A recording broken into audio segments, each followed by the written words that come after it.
comedy and parenting. That's what's coming up on the Art of Bombing, episode 150. My friend Dan, he's got a podcast, 'cause all comics need a podcast, and nobody had a podcast called The Art of Bombing. So Dan went out and bought a tape deck. Who knows why he bought a tape deck? Podcasts don't get played on tape decks, but Dan is from the 80s. So hey there, all you funny jerks, come talk to Dan about your work. Tell him all about your worst times. It's The Art of Bombing.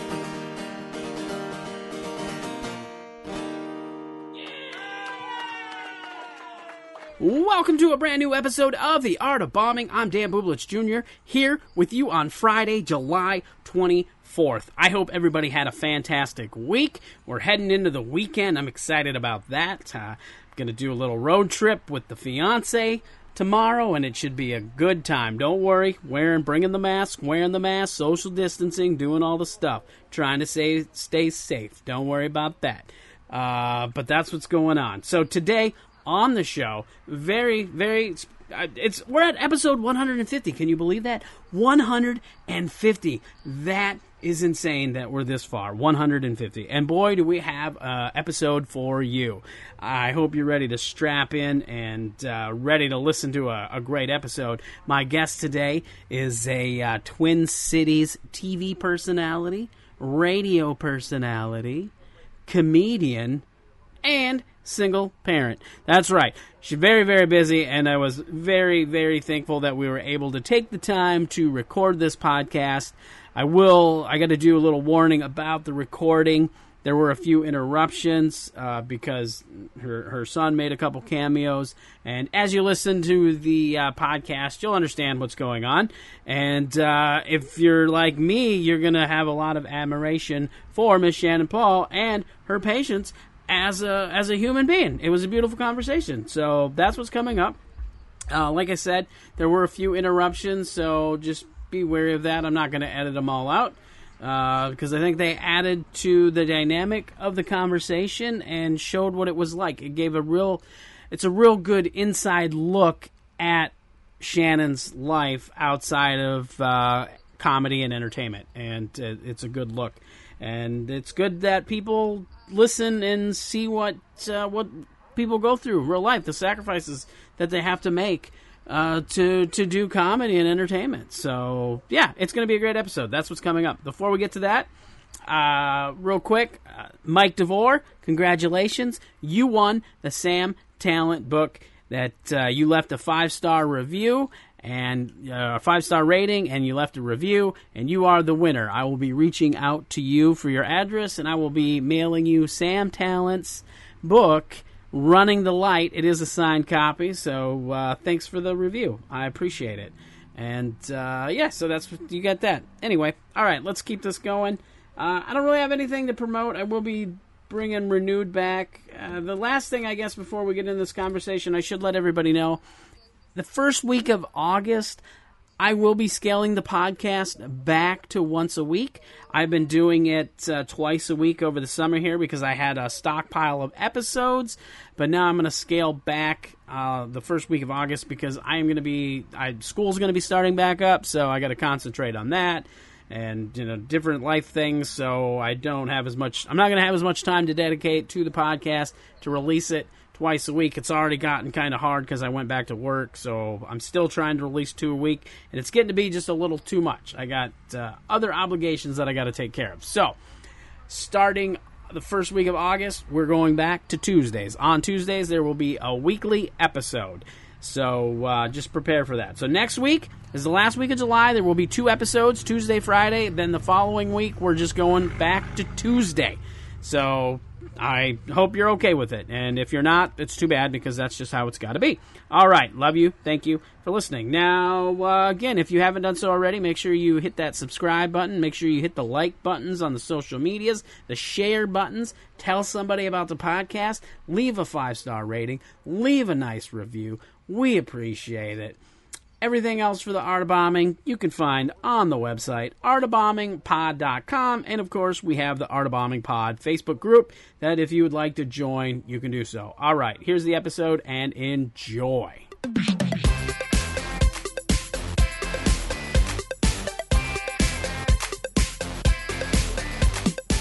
so many of the streaming shows that we've been doing, you get partway through it and then the technology craps out and somebody's this and somebody's that, or one person's camera or Wi-Fi or internet or Ethernet, everything, something.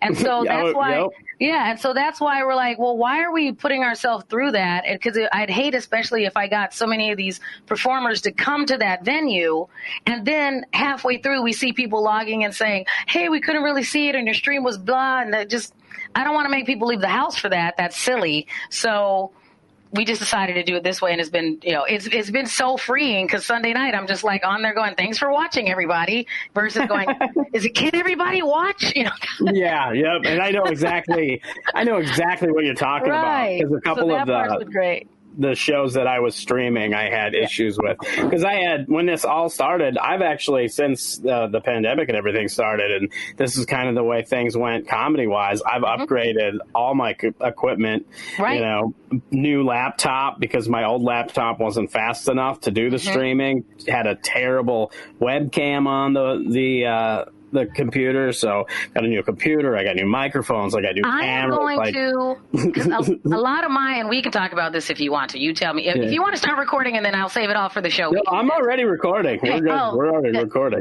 Well, I mean, because a lot of what I did, and I was fortunate because I have all these different little, it's all comedy. I'll call it comedy adjacent. So I do voiceover. I do some on-camera stuff. I do some TV stuff. So I had bits and pieces of everything already. And so it was, okay, well, if I was going to do, as a voice actor, was I going to do that at my house? At least I had most of the stuff. So I had enough to get started and not have to turn any work down, and then went, okay, well, next, what am I going to get? Like the most recent thing I bought honestly, is this headset that you see right now, because I have a decent webcam and the audio's not terrible, but for some of the things that I do, because I do some humor-based cultural sensitivity training, it just made sense to be able to have this kind of interaction, make sure that my mic was there and that the sound wasn't popping back and forth. So this was my newest little thing that I got, and it's super, super low budget. So, but you don't know that. I didn't tell them that. That's all right. That's all right. If some company hires me, I look fine. So, that's right. That's all that matters. It's all about the looks, right? Well, and I have tons of sound equipment, but most of mine was for doing in studio recording. And I had a cheap microphone for my computer, but now that I'm doing a more USB mic. Yeah, it was just a cheap one. But I've upgraded that, because now that it forced me into recording my podcast. Yeah. More online too. So there's more remote recording with that. So I was like, all right, I need to upgrade this equipment so I can try to keep my quality good of the podcast. The thing I like about being able to do my podcast remotely is that we used to do it from, we call it the Twin Cities Film Fest Studios. It's my friend's office, because he's the executive director of the Twin Cities Film Fest. He's my co-host. But what we would do, because we would do it out of his conference room, I had everything built into a kit. And so I would every week go there, take everything out of the kit, set it all up in the conference room. And so once we weren't going to do that, and we're just, he's just Skyping into it and I'm still recording, I was able to just bring everything in my kit home and set it up and get it just the way I want. So that actually saved me a lot of time, because I can just sit down and talk, when before it was redoing the levels every week and just a lot of fiddling that kind of took away from the could we do it. And the other thing that's been nice about it is that we had to go, well, when do our schedules line up in a certain way, and our guests, we've actually been able to get some people on our show that we weren't able to get on before, because they just never really had the time to come on the times when we normally would do the show. And now we're like, well, pretty much whenever you got an extra half an hour, we can pop in, because it's just, I just got to walk downstairs. And if I get interrupted, ours, I applaud you because there's video here. Mine, it's all audio. And so, we record the video, but I use it more as a backup. And then I'm just so old school radio girl that it's much easier to make everything sound right if it's only audio. Oh, yeah. And I actually don't do a whole lot with the video. I mean, sometimes I do post the video on the YouTube channel or whatever, but for me, the video is more being being able to see who I'm talking to so I can have the conversation. That's where I like the video part of it. That's super I'm more concerned with audio than anything. And that's what's cool about this, too. This particular platform is once, when it's over, I can download the video as an MP4 file, and then I can download the audio as an MP3 file. That's so awesome. You get two different files. So that in that aspect, it's really good. But does everybody, when they get on here, when they come to talk to you, and it's the art of bombing and it's comedians, do they ask you all these nerdy, like techie questions that you're like, why does Shannon want to talk to me about the equipment? But I'm like, I'm into this kind of stuff. That's funny to me. Yeah, so. No, that's great. No, I do get a lot of questions about this kind of stuff. And just because a lot of people know I've been doing this for a while, too. Right. Because this is, I just celebrated 3 years with the podcast. Congratulations. So I've been doing this for a while. Yeah. So, I do get them conversations quite a bit. Because we've been doing, in the new iteration of Be Our Geek, my podcast, we've been doing it for coming up on 2 years. Before, it was an overly complicated version called Your Geek Show. So it was not only me and Jayton, it was two of our other friends too, plus a guest. So there was just way too much going on and trying to keep all these people there and work on everybody's schedule. And it was just unnecessarily squirrely. And so we took a break and then just were really honest with everybody, like what makes sense and who really was invested in this and how did it really start. And it kind of just came down from a conversation that mostly Jayton and I had all the time. So we rebranded. We actually found a different platform that was interested in having us on because, there's a new resurgence of geeks of color that have platforms. But when we kind of started a couple of years ago, it was really, just starting to have a new groundswell, I'll call it, because there was a couple ones like, the Black Nerds and Black Geek Girls. And there was a couple of those like really famous ones, but there was like 10. And so that was it. And everything else was, white dudes in their basement, kind of thing. And I'm not addicts. Exactly. And I'm not pooping on basements. I'm in my basement and I got swords and you can see, Dan, I got, as much geek stuff as you would expect a geek girl to have. So that's not it, but it's just, well, now at least it's a black lady and an Indian guy in their basement. No, absolutely. Talking about these things. So that's the only difference. And that's something, as somebody that's been involved with, nerdom and geekdom all my life and, going to conventions and stuff, it is good to see more diversity in that kind of stuff, especially, I grew up in South Dakota. And so like a lot of the conventions and stuff and things that I went to when I was a kid and whatever, just more people that look just like me, and that's pretty much it, Right. Which I was used to. It's nice to go to them now and see more people that look like me. Because when I was growing up going to them, I grew up in Arizona, it was a lot of times like me and my family. And then we would see like one other family. And then when I moved to Texas, it was me and another girlfriend of mine who happened to be Italian American. So at least we were different others, but we still were there. Even then there weren't a lot of women that would always go to the actual ones.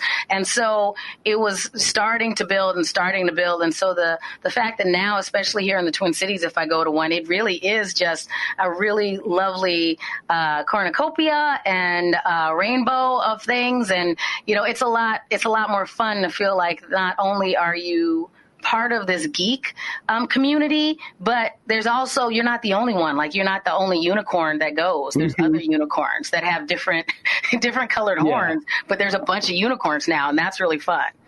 Yeah, no, it's fantastic. It's interesting too to me how like just nerdom and geekdom has blown up in like the last 10 years too, because I suppose with the internet that really helped everything and social media and stuff like that. But it's great. So when you go to an event, a con of any sort, and you just see all sorts of people from all sorts of walks of life, boys, girls, and everything in between, just there enjoying being a geek. And it's like, it's the best thing. It absolutely is. I really enjoy seeing families that get to go to these things now. And so to know that not only can you have it, you can go, but to know that your kid who's 6 or 7 doesn't have to feel like there's something wrong with them by liking a certain thing. They just go and just have their own little, like, tiny little kid freak flag that they're flying when they go there. They can just dress like they want. That's always fun, and I enjoy that as well.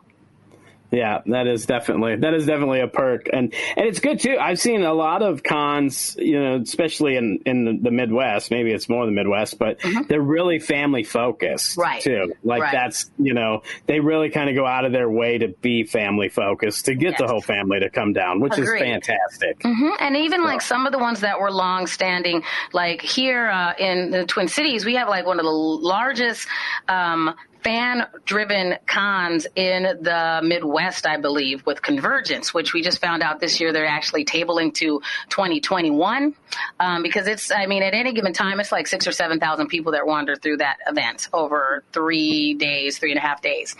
So that one was one that started pretty party room, alcohol, non-family friendly focused. And slowly over time has been like, no, those things can happen, but it needs to be a space where anybody can come and feel. And they've, actively worked on a variety of different diversity programs and creating these safe spaces. And it's been fun to watch it, adapt and change and evolve over time, because I've been part of it just long enough to kind of remember the tail end of me going there and going, am I supposed to be here? and just feeling like it absolutely fueled my imposter syndrome, and then just kind of over time to go, oh no, I am supposed to be here, and my friends and I have a panel and we're going to talk about Afrofuturism and people are going to go.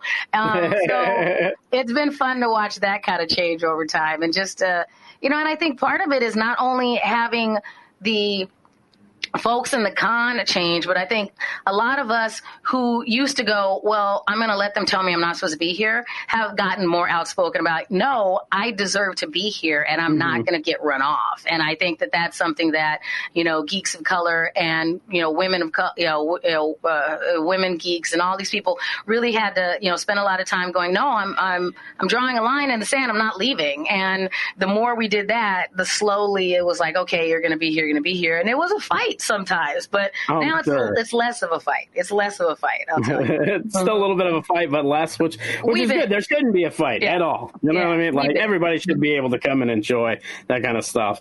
I think honestly, that's one of the things I'm the saddest about for the year 2020. I mean, we've had a lot of intense things happen all through the year, but because of the pandemic and everything, all my favorite cons are getting postponed to next year. Agreed. And if they do anything, they're like, oh, well, we're going to do a virtual thing. And I'm like, it's just not the same. I don't care. It's not the same. And it's a good, I'm glad that they are trying to pivot into these virtual cons, because the thing that I do think is good about virtual things is that there's some people who still are highly anxious, even outside of a pandemic, to be in those crowds and to feel like they can go. And so the fact that there's an option for them to go, well, I can still be part of it. I like that part of the change. So I hope that maybe that's something that we continue moving forward, that there's some sort of virtual component as well, so that those people can still feel part of the community. For all of us, like, extroverts that are like, fine, more people better, kind of thing. That's everybody's not like that. Like, you've been with me at a con. You've been with me at a con. I'm fine with crowds, but I have friends that are like, these are way too many people. I just came to look at comic books. So it's funny because I'm pretty. I'm kind of in the middle between being an introvert and an extrovert. And a con, I'm like, I can do this. But even sometimes I'm like, this is too many people for me. My girlfriend, she's very much like you. I call her my social introvert. So she's very much an introvert, but she likes being social, but she really can only take it for so long. Like, I can really watch her. I've known her long enough that I can watch it. Or I'm like, oh, we need to go. Could see the energy levels draining. Yes, and I had to get better about it, because I organically by myself wouldn't notice, because my level is so much higher before I'm like, wow, too much. For me, it really takes Minnesota State Fair amounts of people for me to go, this is ridiculous. Like Minnesota State Fair on one of their record-setting days, that's when I'm like, I'm sorry I came, kind of thing. Yeah, that's intense for a crowd. I took a picture of a street at the fair, and all it was people, like just heads thousands and thousands of heads. And I was like, wow, this is too much. Right. I need to leave. I mean, and talking about things that are canceled, I'll be honest. I mean, and this is, I hope nobody like email Dan and say that I was a terrible person, or if you do, Shannan was a terrible person. It's not Dan's fault. I'm kind of glad they canceled the fair this year, the Minnesota State Fair, because it was really just the concept of whether I was going to go, because a lot of my, again, comedy, related jobs happen at the fair. And I didn't want to have to make that decision of whether I was going to go to work or whether I was, leery about being around that many people. Because honestly, I really am. I just personally, it's like I'm not prepared for that size group of people at all. Even half of that size group, I'm not ready for it. And so when they canceled the fair, I was kind of like, I know people are going to be sad, and I'm sorry that people are losing out on revenue, but I was also like, I could exhale, exhale about it. Mm-hmm. Yeah, for sure. And it's interesting too, because, with it being outdoors, I'm surprised that they did cancel it, just because, I don't know, for some reason it seems like a lot of things that are outdoors, people are more they're more willing to accept going to. You know what I mean? But the fair is outdoors with absolutely no distance from person to person. I totally that's really agree what makes with it fun. And so, yes, there's air above you, but there's no air near you. there's no actual air anywhere near where you're breathing. That's all cheese curd dust and and greasy corn stuff and beer burps, right? All of that. That is what you get at the fair. And that it's just like, if you just know that the person can be, next to you, and I'm like, how did they just sweat on me when they're really like over there? And that's just the fair. And that was why I'm going, I don't want to go.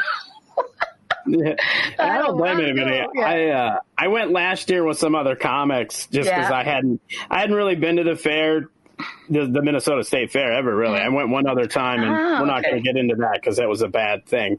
But sorry, there's a little bit of some stuff with that. But I couldn't believe that you could just drink beer everywhere. Oh gosh, the fairs in South Dakota, that is not a thing. Like they have beer gardens, and you have to drink the beer in those designated places. You can't leave with alcohol. No, but wandering with the beer is is the great Minnesota State Fair sport. That is it, is what it is doing. And waiting for somebody to spill their beer on you and then be salty. Like there's so many places like that's all you do is go there. And it's gotten to the point between comedy and my radio job and my TV job, I've been going to the Minnesota State Fair for 20 years. If you go all the way back to when I was an intern at a radio station here in the Twin Cities. And so there's only one year that I missed the State Fair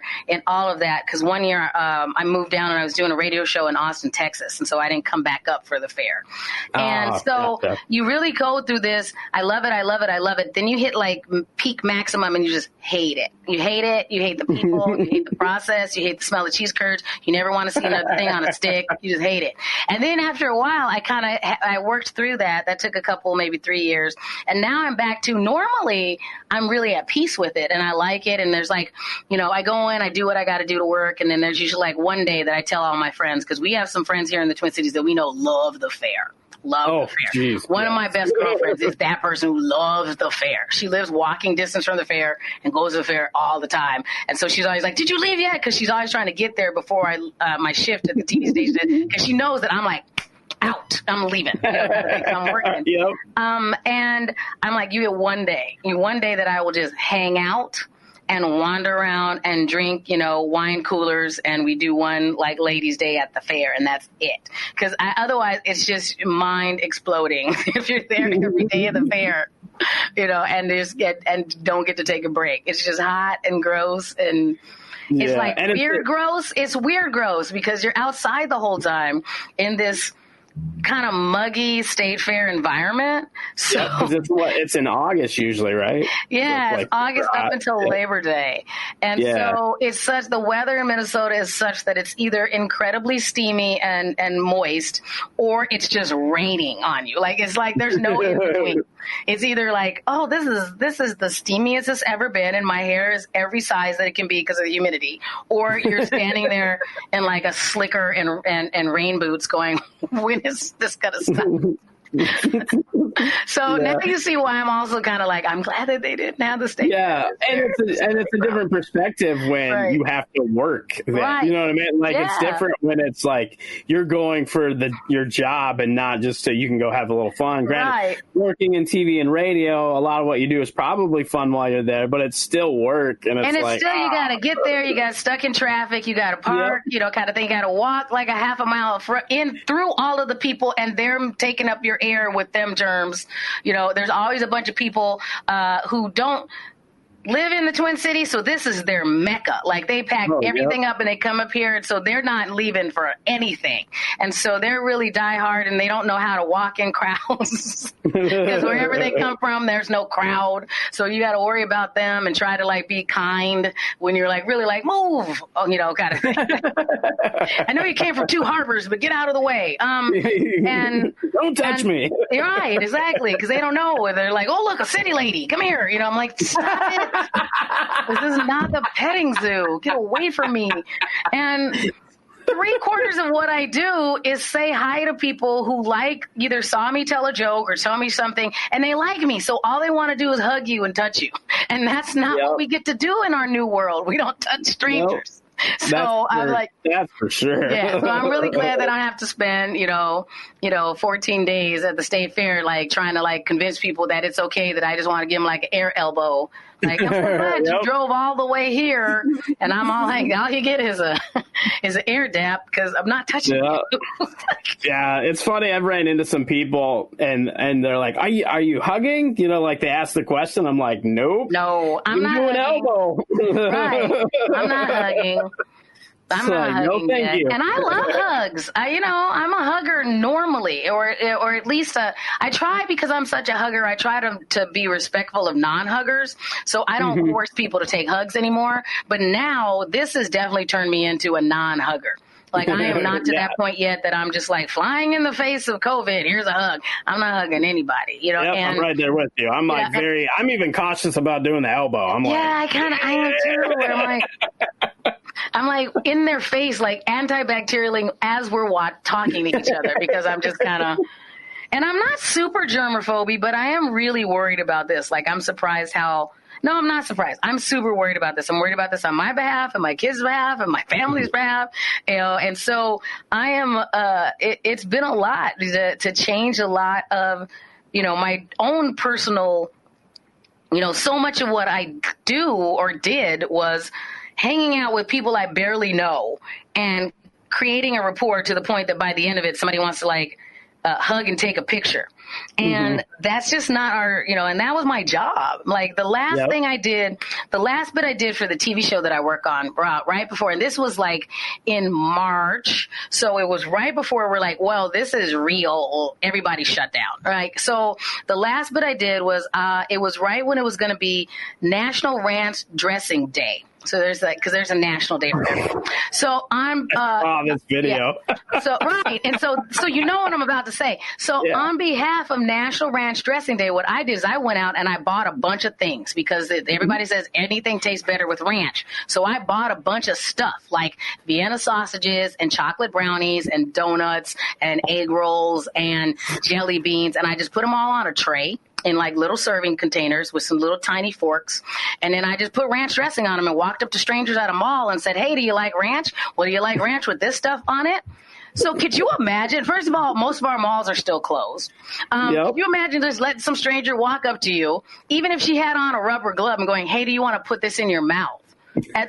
Like where we are now. Right. I'm like, you want to sample this? Exactly. Are you going to put this in your face? Do you know? You don't know where it came from, where it came from? There's no way.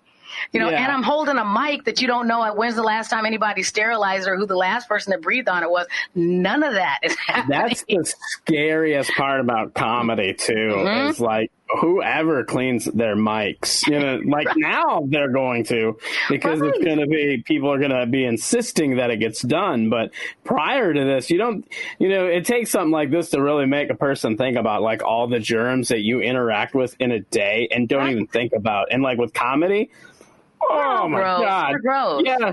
We go to an open mic or a show and there's 5 comics using a mic that hasn't been cleaned in 20 years. And it's like, who knows what's on it? Oh, for anybody from the South listening, it's like when you have that pan that was your grandma's pan that had the seasoning on it and you weren't supposed to wash it. That's what a mic is at any open mic. It's just, hey, you'll rub the comedy off if you tuck it. So, and then we were talking about it because since we do an in-person show for my streaming show, Comedy Through the Chaos, I made sure I have a variety of different cleansing materials, and we have antibacterial stations throughout the venue, and there's nobody in it except for the cameramen and the performers, and we're still trying to figure out how spread out can we be, and because part of what we wanted to do, because all of my crew, this is something that really impacted us. And so we wanted to also make sure that we, as much as possible, kind of normalize these new behaviors. So we have right on the side of the stage, a box of disinfecting wipes so that they can, as they get up on stage, everybody gets to take one and clean down the mic. And we just worked it into the show that's something that happens. Yep. And, sometimes we'll stop, we'll let them come up there. And if they need to do a really aggressive wipe down because they're comfortable, what makes them comfortable, then we'll just, streamline it in the editing process, but, trying to make sure that that's okay. And when we're doing our live interviews, for the ones that I don't do, that we do in person, we make sure that we're still socially distanced for them, even though the shot would be better if we were close to each other. That's not what we do anymore. So we just figure out how to film it and sometimes that's part of the joke. Put your hand out. How far away are we? We just make that part of the thing, because it's, the reality of, well, how are we going to get this done? And so I'm curious. It's easy to think how we're going to do this for a performance-driven show, because it's really, especially stand-up, it's one person at a time. It's very easy to do that. How are we going to, if Hollywood gets to go back to work, what do our TV shows look like? It's going to be interesting. And I thought I heard that some TV shows were slowly going back into production and or some movie type stuff, but it'll be interesting to see how that works. How do soap operas even happen? Where do you come in for this? Is our job where we're supposed to super make out. So we're okay, you write the story that this family was all quarantined together, so it's okay that this dude and this lady are making out, because I'm ugh. You're probably right. That's probably what it's gonna. I've never, I'm not a soap opera guy, but I imagine that's a good way to keep it going. Right. And some reality shows cannot possibly happen. All those, make out or go home shows. Yep. How do you do something like, Bachelor in Paradise or whatever it is, those ones where it's pretty much like a hookup or go home show. They throw you on an island. How they can do that? Make them sign a waiver that if you get it, it's not our fault. Not our fault. Yep. Same thing that Trump. It's the same thing Trump did in Tulsa. They're like, this isn't a real thing, but sign this as you get in trouble. If something happens, it's not our fault. Yeah, you can't blame us. This is fake, but just in case. I mean, you don't have to worry about this, Dan, because you're married, but I have thought about this. I was telling my friend, I said, remember when you were in the grocery store, or if you walk past a guy, you're like, oh my gosh, he has such a nice smile. If I walk past a guy now and I notice his smile, I'm like, what a jerk. I should not see your face. Where's your mask? I do not know you well enough to know whether you even have teeth right now. What are you doing? Oh, that's so funny. And it's just, I'm like, I do not want to see what you look like. He has nice eyes. That's all I know. That's it. I just need to see eyes now. Right, that's it. I'm just all up here. It's like, that's all I'm judging. You might as well walk in with a Batman mask on. I don't care. I don't want to know what your face looks like. That's funny. Not now. That's definitely something I don't have to worry about. So no, you're fortunate. That's a plus. Yeah, and you haven't had to deal with COVID dating. So my girlfriend, she jumped back into this. I'm not doing it because I was doing the online dating thing before the shutdown, and it was complex enough as it was. Mm-hmm.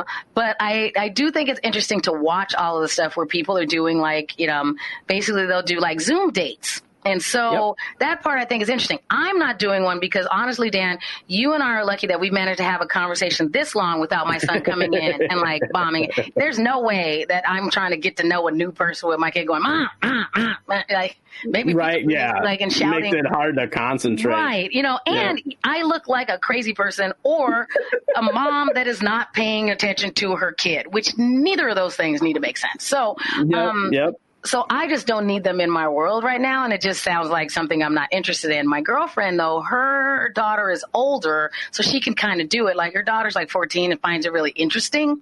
She's like, yes, Mom, please do that because I'll clown you on TikTok. So she's all about it. So she's like, please go on Zoom dates. That's the best. Like, her daughter wanted to see what she did. So she's done one, and she was surprised how soon the guys that she was talking to would hop to, well, let's meet in person. And she's like, well, why? Like, it'd be different before when it was just all text-based. Okay, well, maybe. But if you're looking at me, what's the rush? I'm not in a hurry to do that. And so the two things that they would bring up with, like, it was two primary things. Well, let's meet and go for a walk someplace where there's nobody. No, that's how you get murdered. Right. You made the right face, Dad. No, I ain't doing that. That's a guy thing to say because they're never worried about getting murdered or put in a trunk. Yeah, exactly. And I spend all my life going, how do I not get murdered or put in a trunk? And then the other thing that they would say, well, give me your address. I'll just drive by and talk to you down from the window. No, I'm not giving you my address either. That's How do even you not worse. know that's creepy? Those are two terrible things. Right. It's like, no. It's like, I'm sorry. You're just going to have to like talk to me like I live in, France and you live in Australia, and we'll just pretend online for a while, even if you live in South Minneapolis and I live in Uptown. I don't care. I'm like, we don't get to meet face to face for a while. So I don't even bother. I'm not even going to bother for a while. I have a friend, another comic who was on the show, and we talked a little bit about this because she's been doing some of the dating through COVID. And that's what she's been doing, like FaceTime dating and stuff like that. And she was like, even after this is done, I'm probably going to do this before I go on a physical date with somebody. It's a good way to vet them is what that part I did think. It's exactly what she said. It's a good way to vet them to see, like, if she can act however she wants as far as, being silly and goofy, and kind of see how they react to it. If you don't like the date, you just shut the computer, like there's so many easy outs with that. So it is definitely a good vetting. Yeah. This was fun. Goodbye. Right. Deuces. Closed and blocked, Yeah, don't call me. I won't call you. Exactly. We're all fine. I like that idea. So I might give that a shot. We'll see if I end up back in that thing. I've just not been you can hear my kids like at the top of the stairs. I've just not been in a dating mode for quite some time, mostly because my son is at that age that he takes up all my patience for your gender, Dan. That's it. He takes up all. And so I know it's me. I know it's me. I know that I do not come from a place of, what you need to be in a relationship. I've been successfully relationship before in my life. And so I know that you have to be willing to compromise and do this and give up your time and be all this stuff. And I hold all of those things really precious right now. And I'm certainly not in a position where I feel the need to explain myself or make too many, I have no room for judgments at this point in my life. And so I'm just like, so why even start? Because I'm just setting myself, I know that I'm walking into it from a position of, I wish you would say something about my dragons. I'm like, that's not the right attitude to start anything. If you come in it with a chip on your shoulder where you're going, I already have decided that this is going to go poorly. So I'm just going to wait until I'm feeling. No, that's smart. Yeah. That's the nice thing about being, our age though, too. Like we've lived, we've went through life already and lived life, and you can just be however you want. Exactly. We don't care. It doesn't matter. I was like, I earned this. I lived my life for other people, and now I can do whatever I want because I'm in my 40s. Take that. So I'm done. This is. Can you hear? Yes, Mom. Yes. Yeah. Are you gonna come here? Mom. Come say hi to Mom's friend. He won't. He said, come say hi to Mom's friend. Oh, look, maybe he's coming downstairs. Oh.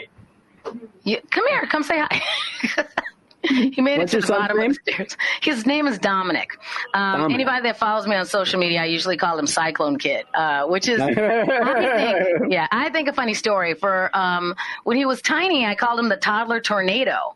And I called him the toddler, because he's busy. He's busy all the time. So I called him the toddler tornado till he was well past officially being a toddler. And so I needed to upgrade him. So I tell everybody that I evolved him like a Pokemon. So he turned into Cyclone Kid because I can keep that.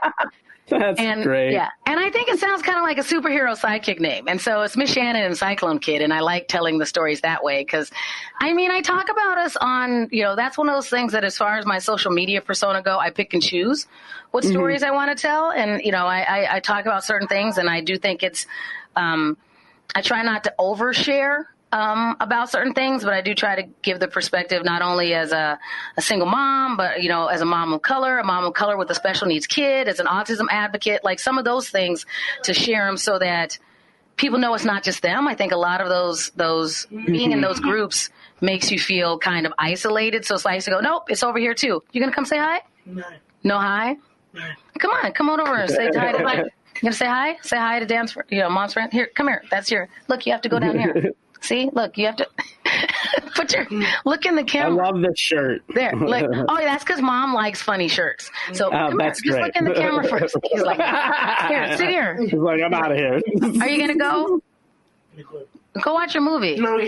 He's 12, but he's like, he's officially a little bit taller than me. No, grandma's house. Let me finish talking and then we'll go talk about grandma's house. Go watch a movie or help mom. Mama. Okay, no help mom. Then go do that. Go ahead. No grandma's house. You can sit with me. Okay, here, I'll do. You can have this. This will help. Mom's phone is like, there, go on, bye. He's got his own phone, but it's not the same as mom's phone. Of course not. And his phone, I think, technically is better because his is newer than mine and it's bigger. So I technically bought him a better phone than I have, but it's still not mom's phone. So he's like, exactly. It's not your phone, so It's not the better phone. No, it's really funny. It's all funny. So I'm sorry. I feel like I just kept you on like what did you want to talk about today, Dan? Oh, we'll get to that. No, this is fine. I like to keep it, I do try to keep the conversation organic and then I work into things. But we were talking about comedy and being out in public and, doing that kind of stuff. You do a lot of stuff with TV and radio and interacting with people. Have you ever felt like you bombed, like interacting with people, like with the TV and radio stuff? Or do you just feel like that's what it is? Different. You can, because so much about radio, both of those things happen in such a vacuum that you spend most of your time going, you convince yourself that you are funny and that it works. And so until you get some feedback where somebody writes you an email, they're like, no. And the things that they really care about are funny things where I'm like, I had this time on the TV show where I was like feeling myself. We had this really funny bit and we put them all to social media. My mom's not on Facebook, so I have to send her the links and tell her. So I went to send her this link and my friend who I do the show with has always told me, he's like, don't read the comments. And so this one day where I was like, if we did this really funny thing and I read it and somebody in the comments puts, Miss Shannan needs a makeup artist.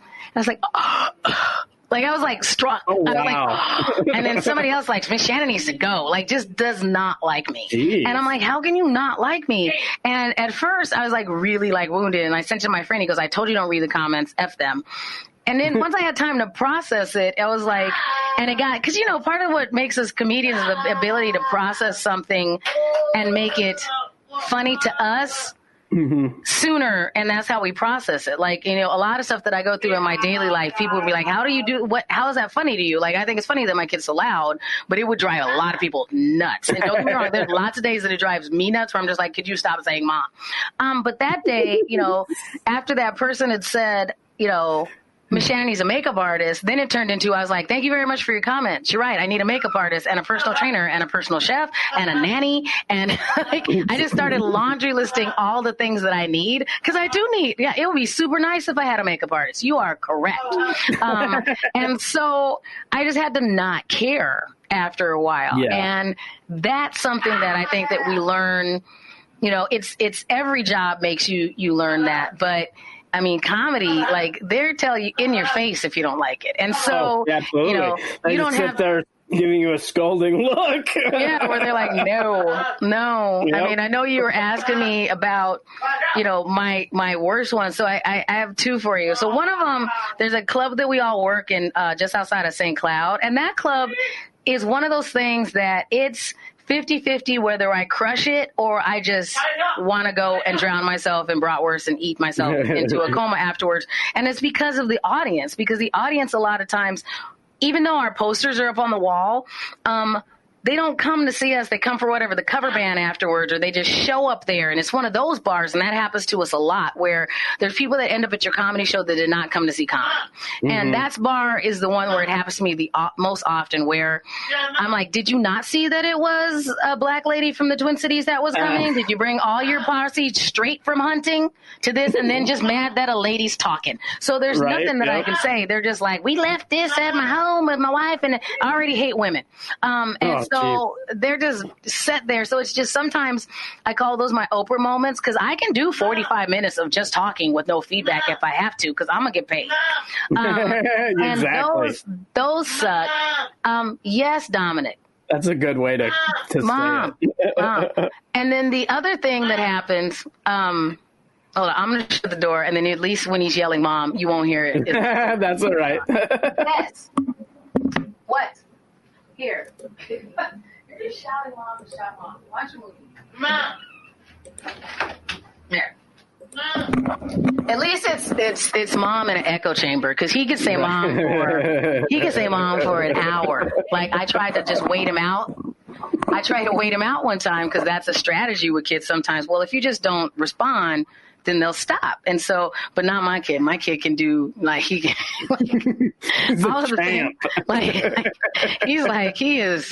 he is committed to whatever it is he's doing. He's committed.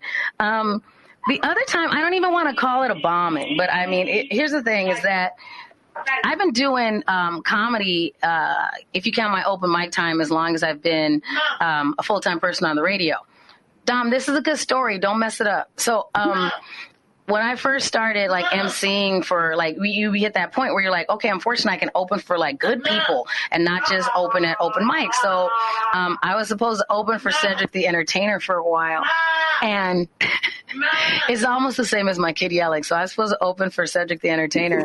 And nobody knew that I was opening for him. But I was opening for him here in town when I was still, like, the co-host on a hip-hop station in town. So people knew me as Miss Shannan from B96. Mm-hmm. And less people knew me as Miss Shannan, the comedian. Like, they heard me say on the radio that I was a comedian and I went places, but a lot of people hadn't seen me.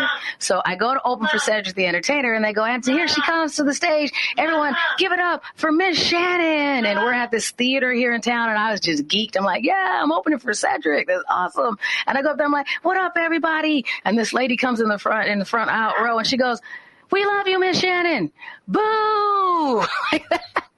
And I hadn't even said a joke. I hadn't said a word. And it was just, they did not want to hear me talk. They came to see Cedric. Yeah. It was my job to say, welcome to Cedric. Like, they did not want to hear anything I said. So I got maybe, like, I powered through it because I was super new, and it was before my skin got so thick that I could ignore people shouting, like my son. And I did about 7 minutes, and I was like, you guys ready for your next, you ready for your headliner this evening? And they were like, yay! Like, they were just so excited because they weren't, even trying to be mean to me per se, other than I was just in their way. Yep. I've heard that happen too, like with other people, you know. And I have a comic friend that regularly opens for Larry the Cable Guy, and he said he finally got to the point where he would just go on stage and the first thing he would say is like, "You're probably wondering why you're seeing me," you know, and address it right away that I know you're not here to see me, but we're going to do this kind of thing. And I kind of got to the point that I'm all like, when I could, I'm like, the announcement needs to say your first comedian, so they know that I'm supposed to tell jokes. Like I tried to, like once I got to the point that I could make requests, I would say that, which sometimes helps because then they'll go, oh, okay, well, she's supposed to make sure that we're ready. Okay, that's it. Yep. And I learned a lot. Like, we don't have a lot of those kind of rooms. Like when I first started, as what we used to call urban rooms, those kind of things. Yep. And so I used to work a lot of those. And now I'm really chatty in my act, but I wasn't then because you have to get to the point. And so, I treat those the same as when, I call it my highlight reel. He's going to say mom all night. Like, it's funny. He spends a lot of times, and then I'll go back to it. My whole life is kind of, Dan, this is my life. I'm going to explain. This is why if you don't have kids, I don't get mad at people that don't have kids. And they're like, because some people they're like, why don't you have kids? Because they just like to curse people. I'm like, kids are not for everybody. They're a lot of work. And I'm aware of that. That's why I decided not to have them. If it's not your thing, it's not your thing. Yep, and so mine is adorable, but it's funny because what he does now is like if you go through my house, all of my doors have like cloth on them, like a bunch of hair ties and stuff, because he went through a phase where he just thought it was hilarious to slam doors. So I put those on there to muffle it so he couldn't slam it because then it was no fun. And so he still likes to slam doors, so or to close doors. So he's constantly closing doors. So this is when it's funny because a lot of things he does are obnoxious 12-year-old preteen things, but it's through an autistic filter, and that's what it is. And so, like, you kind of have to wonder, when is he just being a little jerk and when is it the autism? And sometimes it's just a little bit of both. And so like right now what he's doing is it's just typical kid trying to get attention. Because lots of times when I'm in here doing something that he's not interested in and he wants me to leave him alone, he shuts the door. Like normally he shuts my office door and I spend all this time because I'm trying to watch him and I want to make sure he's okay. I'm like, don't shut the door. Don't shut the door. So I went and I shut the door just now and he was like, oh, no, she didn't. And so he came in and opened the door back up. Like, how dare she? And so he came Wait a minute. I did not shut this door. Exactly. And so if I go out there, this is what I almost promise you. Like, I wish that I didn't have my mic out like this. I should almost turn it up so you can hear him. I'm sure I'll go out there and I'll go, yes. And he'll go, yes, mom. And I'll go, what do you want? And then he's going to say tickles. That's it. Because all he wants is to hang out. But you saw, there's nothing that we're doing that he couldn't just come in here and hang out with me. And he won't do it. And so it's just him being contrary because that's what kids do. What do you want? Yes. Come sit with mom. Come sit with mom. Are you there? Mom? Go ahead. We'll go to Grandma's house later. Come here. Come sit with Mom, and then we'll call Grandma back. Come here. That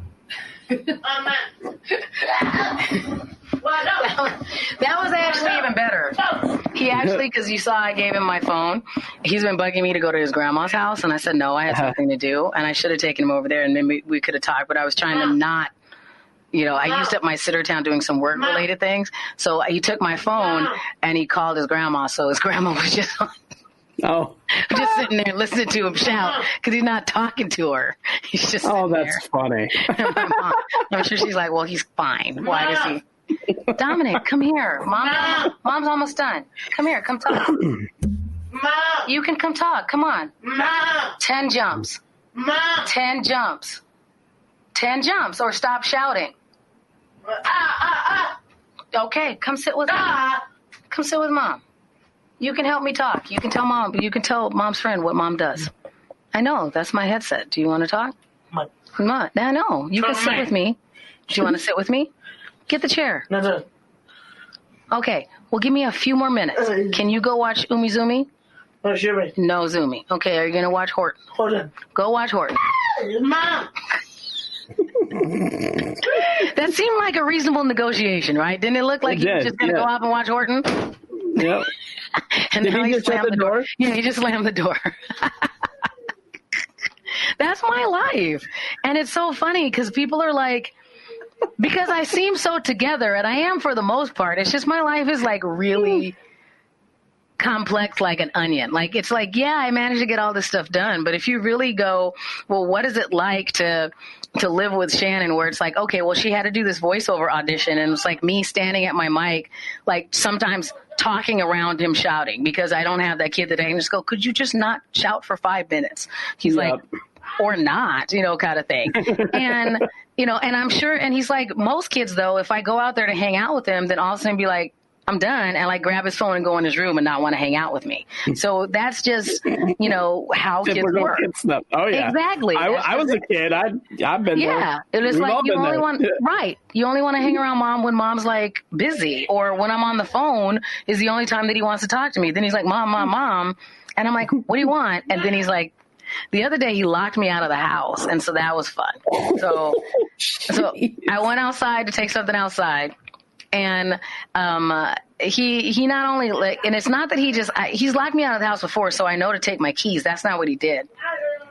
Our house is like Fort Knox, like a Seinfeld episode where you see them like have all those locks, because I'm worried about him getting out at night, So I have all these locks. So I went outside. He like locked the door and chained the door. So that was what it was. And yeah. And so I'm out there and I'm trying to calm down. And it's really frustrating when you have a kid that doesn't really listen to you when they don't feel like it, which is just a kid thing. So I know he can hear me, and I'm like, Dominic, open the door. And he's like, no, open. And he's like, no. And he just won't do it. And he's sitting at the bottom of the stairs watching me, seeing what I'm going to do. And he could tell that I'm getting frustrated. But so what? I can't do anything. I can't get in the house, because he chained it on purpose. Like, he knew that was the thing. Because I've gotten him before when he locked out and I didn't even say anything. I just opened the door. So he did it on purpose. And so I went and I did something else and tried to stay calm. I went and I did something else, and he didn't open the door. And I came back and asked the door. He didn't do it. And so I asked him again, and he was like, open the door and know this, know that. Like some kid tried to come up with a hook. And he didn't do it. So I went off and I literally went and got my went and got my lawnmower and mowed the backyard. So I had time to calm down. And I called my friend who has some bolt cutters, because I'm like, if the other option is to take a shovel and try and knock the chains down, I'm like, you'll just break the door frame and that'll make it worse. So you got to stay calm. And I had just talked to my friend who was going to bring over some bolt cutters, and he needed me for something. And so he's like, open door. And I'm like, yeah, open the door for mom. And then he opened the door, and I was like, ugh. And so it's just like so frustrated, because I want to get mad at him, and I told him to go to his room, but there's only so much I can do, because he doesn't get the consequences because he did that, or that I'm worried that he's going to get hurt when he's in here by himself, or even that I'm just disappointed because you just want your kid to listen to you and not be a little jerk. Like, right? Yeah. None of that. That is some uber patience, though, like that. Like, again, I know a lot of people that would have went right for the shovel and broke that door, regardless. Again, even knowing. It's just, I'm like, don't make it worse. Again, another reason why I try really hard. Well, I'm not dating anybody right now. Like I said, I use up all my patience on the person that I brought into the world. And so, like you were here because I chose that I thought you should come and hang out with me. And so you deserve my patience. Yeah, right. But I mean, because there's just times where I think it's funny, and it's back to reminding people, like, I'm really blessed that I have the job that I do, and our job is funny, and I get to use my platform and talk about this stuff. And, it's interesting because, people are like, oh, I'm sure your kid thinks you're cool. He absolutely does not. He does not care. He's like, no, he's a kid. He doesn't take it. No, I'm the one that said no pizza and no Oreos. I'm just the worst. All he cares is I'm the worst. And, but he's at that age that I'm also his best friend. So whenever I tell him no to something, he's all like, well, she sucks, but I need her. And I don't have, she's my friend. And a minute later, maybe I'll like her. And she does have tickles, but this part of her is garbage, so it's just, he's at a hard little point in his life, kind of thing, because What else Yeah, is he well, gonna it do? definitely seems like it's like just a whole jar of material, like a never-ending jar of material, all the stuff that happens. It's just hard to distill. Like, it's like, Yeah. if I'm glad that we're doing this now so people can kind of get a point of how chaotic my life is, because it's really hard to explain, sometimes when I'm like, like the fact that I managed to get up, get a shower, get it together, my hair looks kind of put together, and I had on some makeup. Like, people have no idea like how difficult it is to just get that done and then actually accomplish anything else. I'm like, and I think that's the way it is for a lot of parents, where you're like, especially now that it's Zoom school and Zoom this and people are like, why don't you just have it more together? You're like, it's really hard, and you're sleep deprived, and your kids don't listen, and you're just trying to keep them safe and fed and, the least smelly as possible, and they don't care. They are working against you at everything. It's like, come here so I can Febreze you. Exactly, because I'm just like, honestly. Like, if you ain't gonna shower. Right. And he's a 12-year-old boy, so even I can get him out of the shower, and he still smells like a little 12-year-old boy, where I'm like, I just bathed you. Like, how are you immediately smelly again? Like, what happened? Kind of thing. Oh, man. So that's it. Hats off to you. If my headphones weren't in the way, definitely hats off. Thank you very much. I definitely wouldn't have the patience. Like I said, I'd have been the parent that broke the door down. I'd have been like, no, this ain't happening. I'll fix the door later. Like that, and I spend a lot of time just going, take a step back. Do not make it worse for yourself. You're just going to make it worse. And that's a good quality to have. I mean, because that also goes along with the patience, because you really do. Like, it's like, wait, you're going to make it worse. You need to really breathe, take a step back. And you need a minute. Like, what can you do? Like, how can you actually accomplish this? And what hills are you going to die on? Kind of thing. Like, I could get off again and then go and tell him to stop saying mom. But now he's decided that it's a game, and so there's no point. So for anybody listening that hears him saying mom, he is not saying it in a way that means that he is in need of anything. He is. He's just playing around. He is fine. He is fine. That is his version. He's not trapped. He's not locked in a closet. He's fine. You're like, I didn't lock him in a closet, and there's proof. He popped in for the video. And he's the one who decided to sort the door right now. So I'm like, he locked me in this room. So I'm going to hide in here for a while. I fed him before we started the show. He has nourishment. If not, there is other food up there that he could go and get. He's got all of the things that he needs in time for me to go and I try to have my attempt at a grown-up conversation. So again, could you imagine me trying to do a Zoom date right now and that's what's going on the other side? There's no way. Most guys would have, as soon as that, they would have been the ones that have been like, yeah, I'm done. You look like you need to handle that. Right, I do. So I'm like, I spent a lot of time working on my self-esteem, Dan. I don't need to set myself up for failure. That's like right. That's especially when we do comedy, we get enough of that. Exactly. Those kicks to the self-esteem when we're on stage. Right. I'm good. If I ever need to sit there and if I need to get humbled, I just go hang out with my 12-year-old. I'm good. I know who's in charge of this relationship. Exactly. Oh man. Well, we'll kind of get wrapped up here. I do some of the standard stuff. The bombing, that the feeling when you bomb. How long does that typically last for you, and how has that changed over the years? Oh my gosh, it used to be one of those things that it would last until I had another show.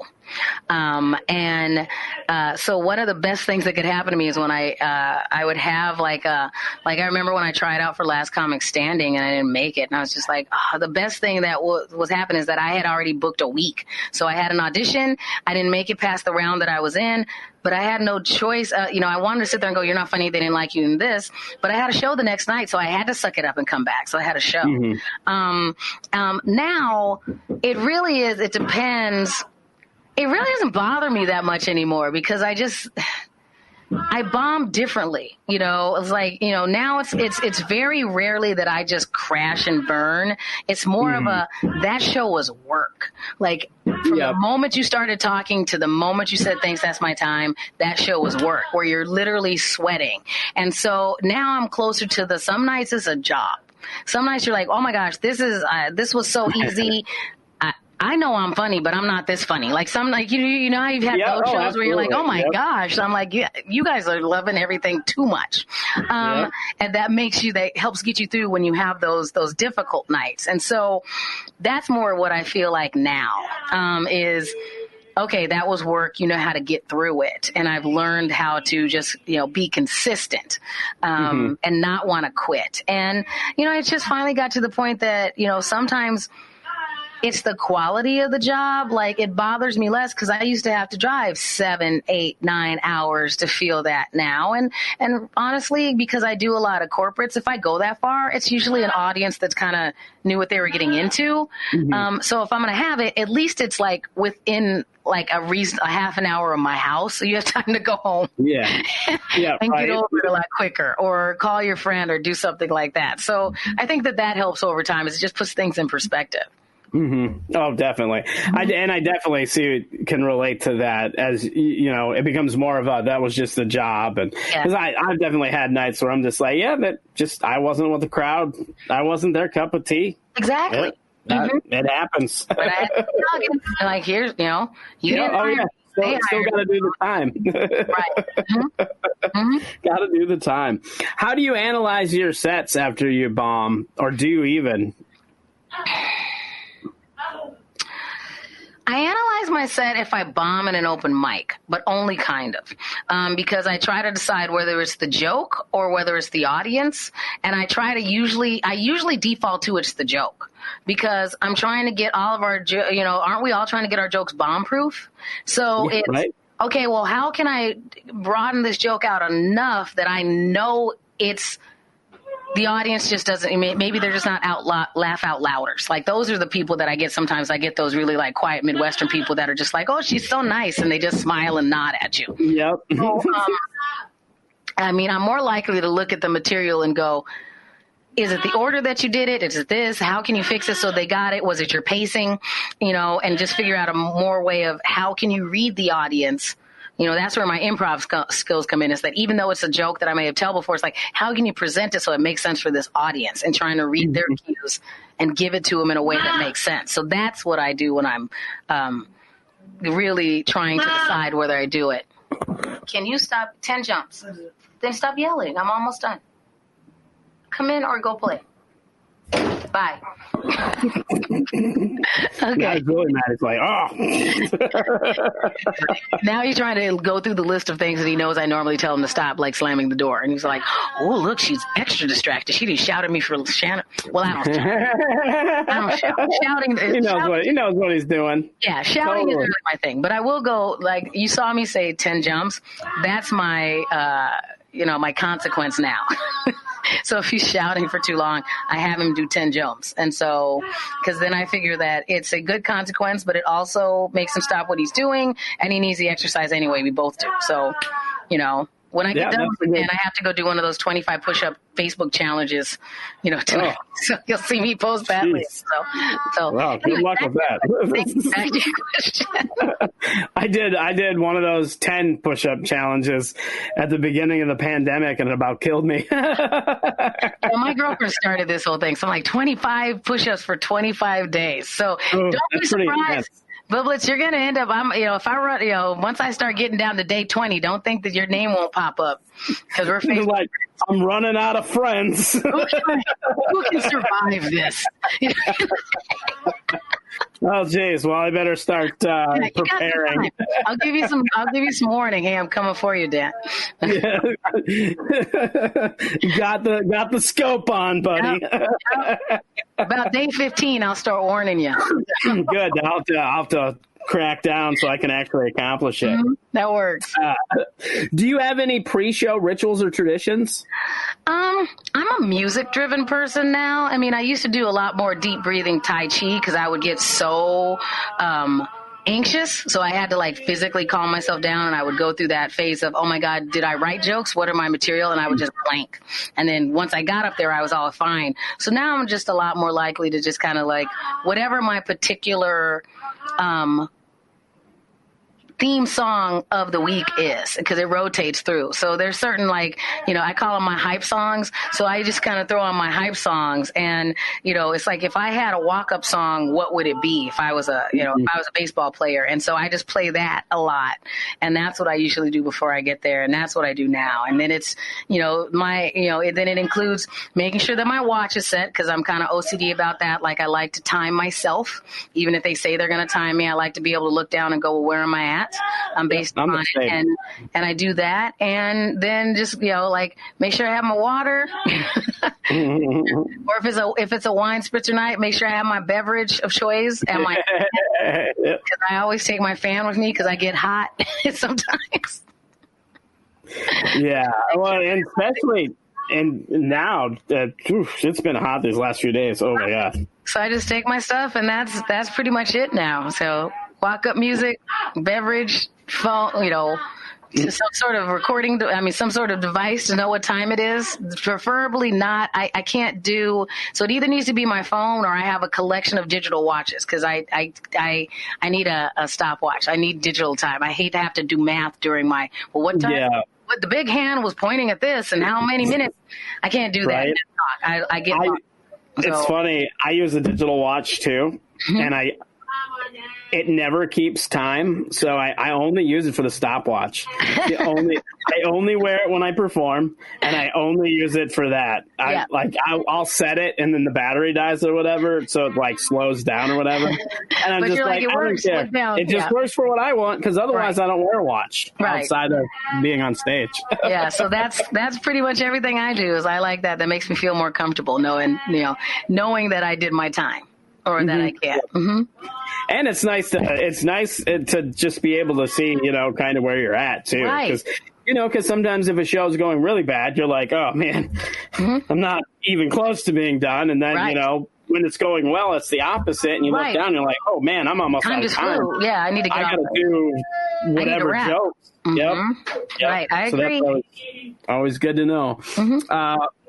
A couple more quick questions. This is the last main one, and then we'll do the fun stuff. Sure. What has been your best or favorite gig so far that you've done? Let's see.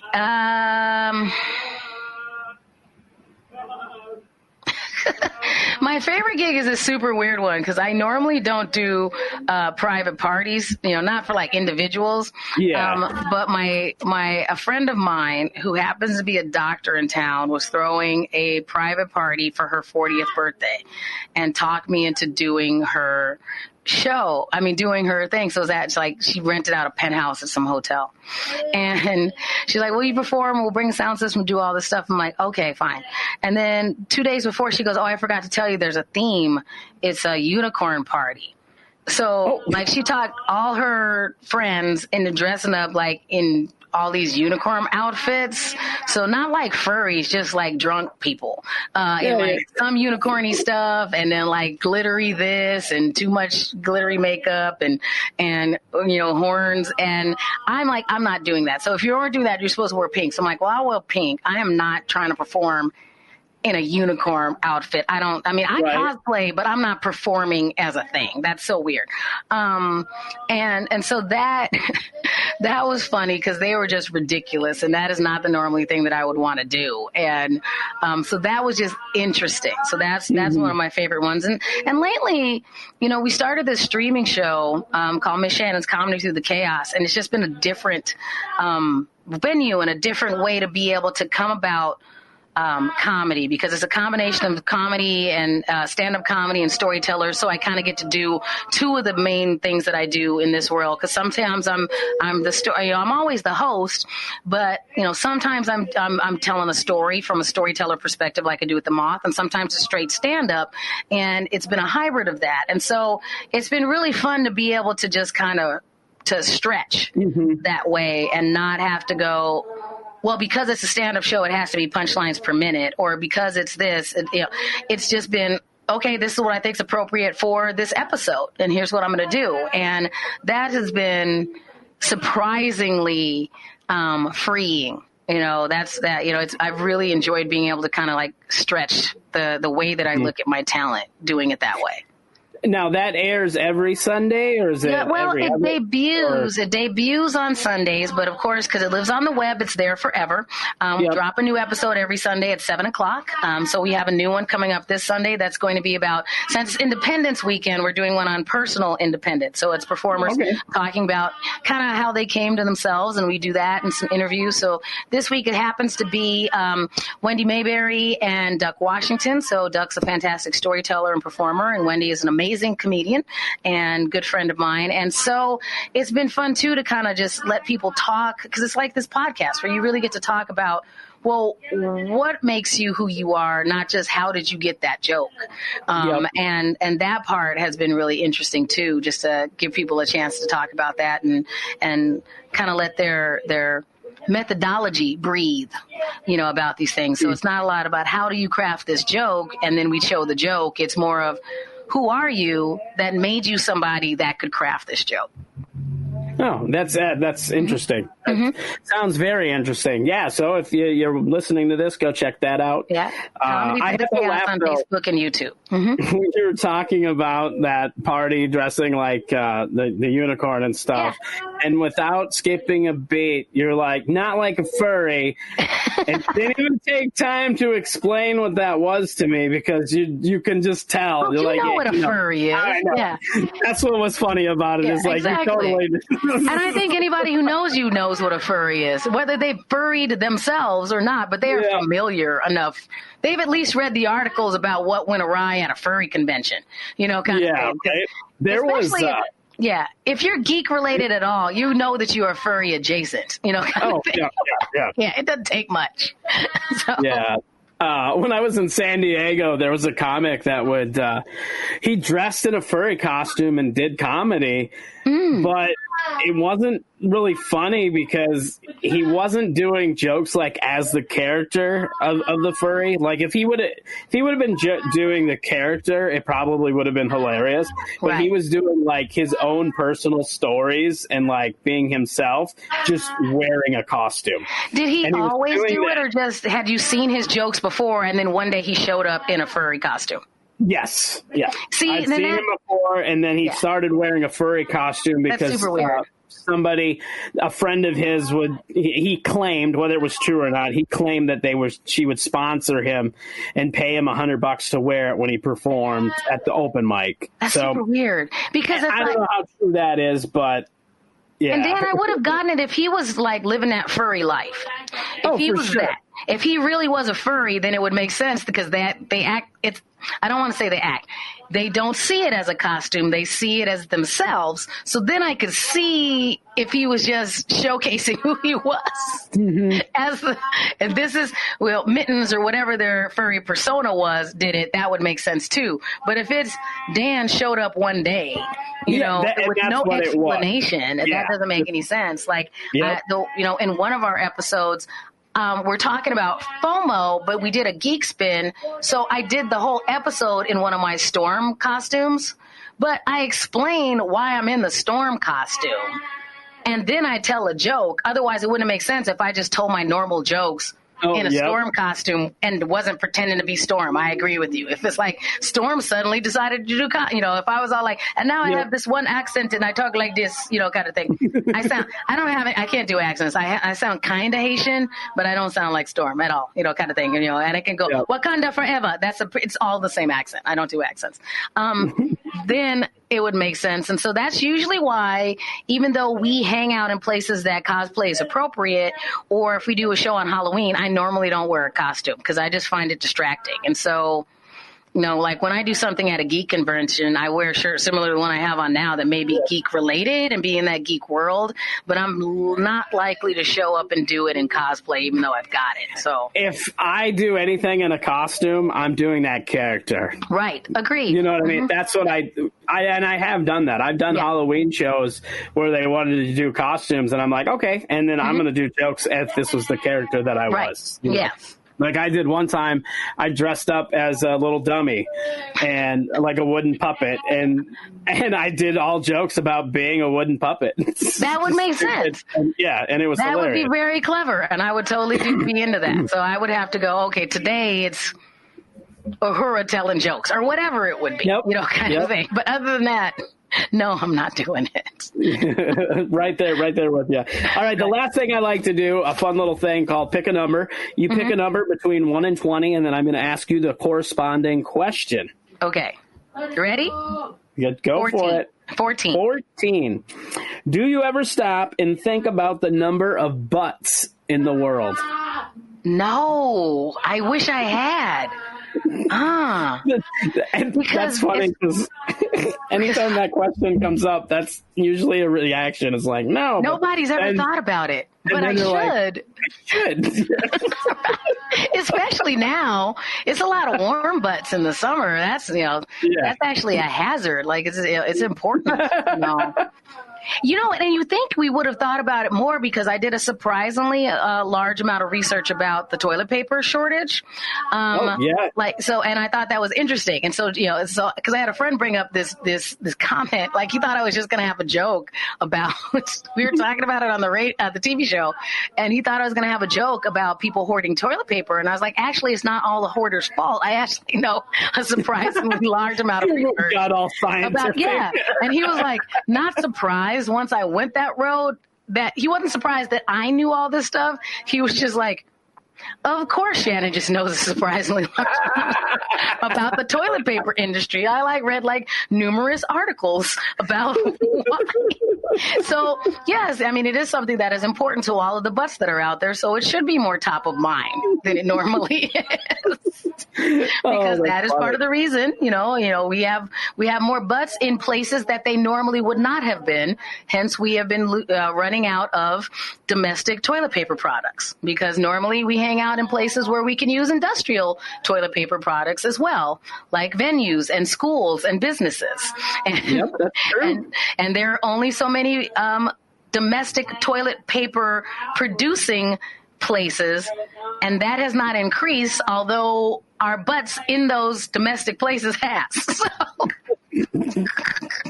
Now that is a math equation nobody saw coming. I may be a geek, but I'm a geek on a lot of levels. Like I'm a geek on a lot of weird stuff. So.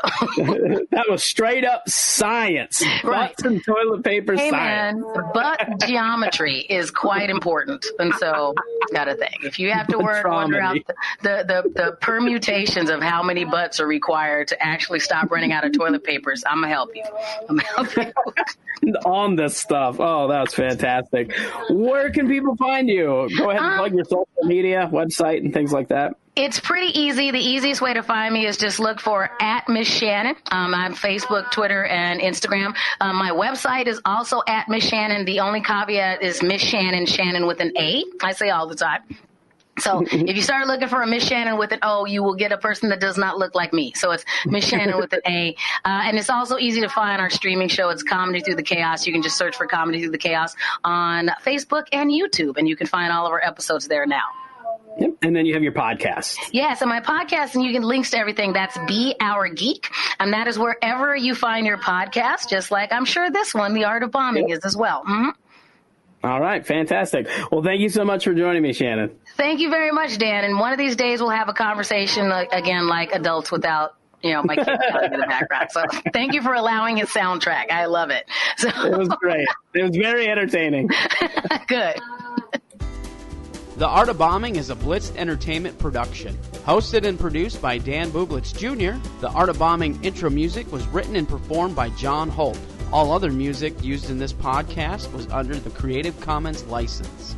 If you would like to help The Art of Bombing, you can do so by subscribing, rating, and reviewing our show on whatever podcast application you use to listen to The Art of Bombing. For previous episodes, blogs, and more, visit artofbombingpod.com. Have a great week, and remember, stay safe so you can live to love.